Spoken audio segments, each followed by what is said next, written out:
ഇന്നു വരും എപ്പോൾ വരും പോയതുപോലൻ മണവാളൻ. ഇന്നു വരും എപ്പോൾ വരും പോയതുപോലൻ മണവാളൻ. എത്ര നാളായി കാത്തിരുന്നു എൻ കൺകളിതാ മങ്ങിടുന്നു. എത്ര നാളായി കാത്തിരുന്നു എൻ കൺകളിതാ മങ്ങിടുന്നു. കർത്താവിൽ എനിക്ക് ഏറ്റവും പ്രിയപ്പെട്ടവരെ 69 സങ്കീർത്തനം അതിൻ്റെ 1 മുതലുള്ള വചനഭാഗങ്ങൾ നമുക്ക് വായിക്കാം. ദൈവമേ, എന്നെ രക്ഷിക്കണമേ, വെള്ളം എൻ്റെ പ്രാണനോളം എത്തിയിരിക്കുന്നു. ഞാൻ നിലയില്ലാത്ത ആഴമുള്ള ചേറ്റി താഴുന്നു. ആഴമുള്ള വെള്ളത്തിൽ ഞാൻ മുങ്ങിപ്പോകുന്നു. പ്രവാഹങ്ങൾ എന്നെ കവിഞ്ഞൊഴുകുന്നു. എൻ്റെ നിലവിളിയാൽ ഞാൻ തളർന്നിരിക്കുന്നു. എൻ്റെ തൊണ്ട ഉണങ്ങിയിരിക്കുന്നു. ഞാൻ എൻ്റെ ദൈവത്തെ പ്രതീക്ഷിച്ച് എൻ്റെ കണ്ണ് മങ്ങിപ്പോകുന്നു. വചനഭാഗം നമ്മൾ കേൾക്കുമ്പോൾ ദാവീദിൻ്റെ ഈ വളരെ മനോഹരമായ സങ്കീർത്തനം ഇന്ന് നമ്മൾ കേട്ടാൽ ദൈവമക്കളെ, ഇത് നമ്മളെയൊക്കെ ശോധന കടിക്കുന്നൊരു വചനഭാഗം തന്നെയാണ്. ദൈവമേ, നീ എന്നെ രക്ഷിക്കണമേ, വെള്ളം എൻ്റെ പ്രാണനോളം എത്തിയിരിക്കുന്നു. ഇന്ന് നമ്മൾ അതേപോലുള്ള സാഹചര്യത്തിലൂടെയാണ് കടന്നു പോകുന്നത്. പ്രശ്നങ്ങൾ എന്തുവാകാം.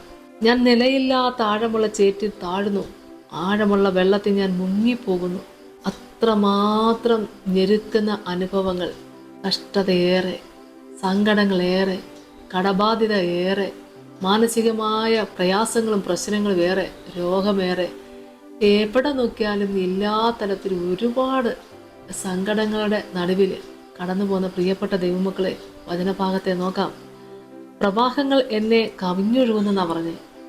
എൻ്റെ നിലവിളിയാൽ ഞാൻ തളർന്നിരിക്കുന്നു. കരയുന്നില്ലേ?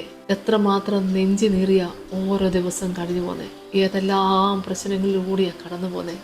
ദാവീദ് രാജാവ് ഇതൊക്കെ അനുഭവിച്ച് കടന്നു പോകുമ്പോഴും ദൈവത്തിൻ്റെ മഹത്വം കണ്ട് വിലയേറിയ സാക്ഷിയായി തീർന്ന അനുഗ്രഹിക്കപ്പെട്ട ദാവീദ് രാജാവിൻ്റെ ഈ സങ്കീർത്തന ഭാഗം നമുക്ക് എത്രത്തോളം അനുഗ്രഹമാകുന്നു എന്ന് ഓർത്ത് നോക്കുക. പല വിധത്തിലുള്ള പ്രശ്നങ്ങളാണ് നമ്മളെ അലട്ടിക്കൊണ്ടിരിക്കുന്നത്. ഇന്ന് തീരും, നാളെ തീരും എന്നൊക്കെ പ്രതീക്ഷിച്ച് കാത്തിരിക്കുന്നില്ലേ? എൻ്റെ പ്രാർത്ഥന ദൈവം കേൾക്കും, എൻ്റെ രോഗം മാറും, എനിക്കൊരു കുഞ്ഞുണ്ടാകും, എനിക്കൊരു വീടുണ്ടാകും, എനിക്കൊരു സമാധാനമുള്ള ജീവിതം ഉണ്ടാകും, എൻ്റെ കുടുംബത്തിന് സമാധാനം ഉണ്ടാകും, എൻ്റെ ദാമ്പത്യ ജീവിതം അനുഗ്രഹം. ഇങ്ങനെ എല്ലാ പ്രതീക്ഷയോടെ കാത്തിരിക്കുന്ന എല്ലാ പ്രിയപ്പെട്ടവരോടും പറയട്ടെ, ഈ വചനഭാഗങ്ങളെ ഒന്ന് ഏറ്റെടുത്തുകൊള്ളുക. വചനം കേൾക്കുന്നു, എൻ്റെ നിലവിളിയാൽ ഞാൻ തളർന്നിരിക്കുന്നു. തളർന്നു പോകും, കരഞ്ഞ് കരഞ്ഞ് തളർന്നു പോകുക. എൻ്റെ തൊണ്ട ഉണങ്ങിയിരിക്കുന്നു. ഞാൻ എൻ്റെ ദൈവത്തെ പ്രതീക്ഷിച്ച് എൻ്റെ കണ്ണു മങ്ങിപ്പോകുന്നു. കാത്തിരുന്നു മടുത്തു എന്ന് പറയുന്നൊരനുഭവം. എന്നാൽ യേശു കർത്താവ് നമ്മളെ കേൾപ്പിക്കുന്നില്ല. ദൈവമക്കളെ, മടുത്തു പോകാതെ പ്രാർത്ഥിപ്പിൻ. മടുത്തു പോകുന്നൊരവസ്ഥയാണ്. എന്നാൽ ദാവീദ് രാജാവിന് എന്താണ് സംഭവിച്ചത്? ഈ സങ്കീർത്തന ഭാഗങ്ങളെ നമ്മൾ നോക്കിയാൽ ദൈവത്തെ മഹത്വപ്പെടുത്താനുള്ള എത്ര നന്മകളാണ് ദൈവമക്കളെ നമുക്കുള്ളത്. ഇന്ന് ഇതേ അവസ്ഥയിൽ കടന്നു പോകുന്ന എല്ലാവർക്കും വേണ്ടി നമുക്ക് പ്രാർത്ഥിക്കാം.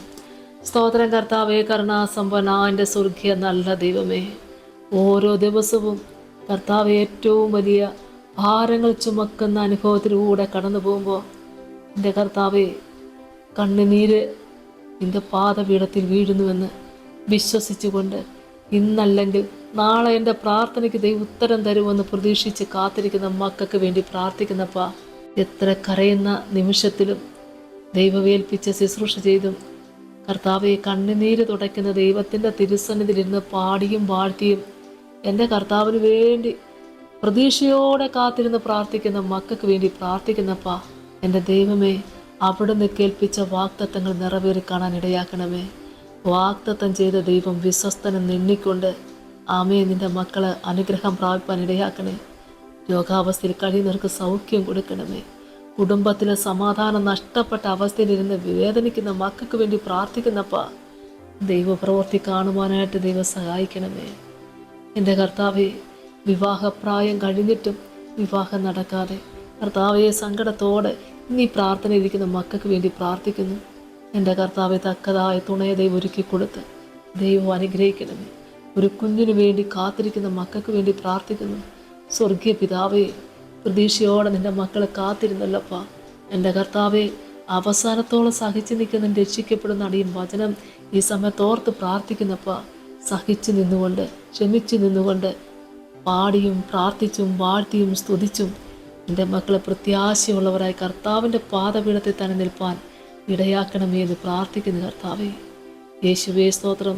സകല മഹത്വവും പുകഴ്ചയും അങ്ങ് എടുക്കണമേ കർത്താവെ. കടഭാരത്താൽ കഷ്ടത അനുഭവിക്കുന്ന എല്ലാ പ്രിയപ്പെട്ടവർക്കും വേണ്ടി പ്രാർത്ഥിക്കുന്നു കർത്താവെ. ബാധ്യത ദൈവം ഒന്ന് ഏറ്റെടുക്കണമേ എന്ന് പ്രാർത്ഥിക്കുന്നു.